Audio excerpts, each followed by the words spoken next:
Magandang gabi mga kapuso. Ako po ang inyong Kuya Kim na magbibigay sa inyo ng trivia sa likod ng mga trending na balita. Pag sinabing Boy Scout, laging handa. Gaya na lamang ng binatang ito sa Cotabato na nagpamalas ng kanyang kahandaan sa isang life or death situation.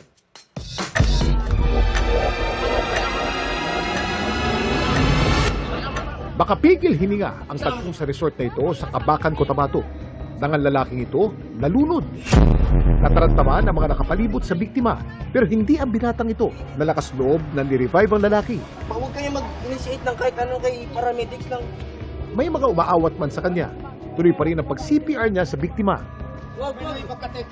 Hanggang ilang sandali lang. Huwag ka matulog po, huwag ka matulog. Nagkamalay ito Nice ka. at ligtas na naisugod sa ospital. Ang binatang sumalba sa biktima, ang 16-year-old na si Rexel, na isa palang Boy Scout. 4 years po ako sa scouting, sir. From grade 7 to grade 10.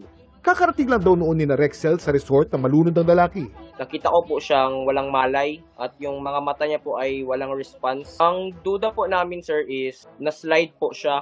Ako ay kinabahan kasi first time ko kasi yun na incident after ko po mag-graduate ng ESTC, Emergency Service Training Course ng Senior Scouts. Ito po yung pinakamataas na kayang salihan ng Senior Scouts po na training.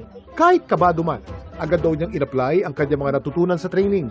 Every time po na may emergency, we need to compose ourselves. Sabi ko po sa kanila na dalhin mo muna siya sa safe na place para maka-assess tayo ng mabuti. So, nadala na po siya doon and then after ko chinek yung pulse niya at saka breathing, wala po, di ba? So, nag-initiate na po ako ng CPR. 3 minutes ko po siyang CPR hanggang sa nagkamalay po siya. Nag-perform po kami ng 2-man carry at sinugod po siya sa ospital.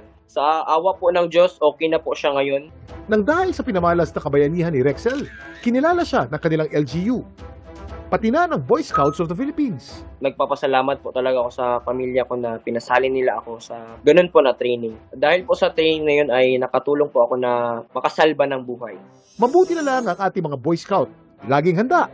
Pero may ideya ba kayo kung kailan at paano nagsimulang ihanda at hubugin ng Boy Scouts of the Philippines sa mga kabataang Pilipino? Kuya Kim, ano na? Ang scouting ay dinala ng mga Amerikanong sundalo sa Pilipinas noong 1910s. Naitala ang pinakaunang presensya ng mga Boy Scouts sa Maynila noong 1912. At nabuo naman ang unang Filipino troop noong 1914. Noong 1923, tinatagang Philippine Council ng Boy Scouts of America. Noong October 31, 1936 naman, tinatagang Boy Scouts of the Philippines sa ilalim ng Commonwealth Act No. 111. Formal itong nilunsad bilang pambansang organisasyon noong January 1, 1938.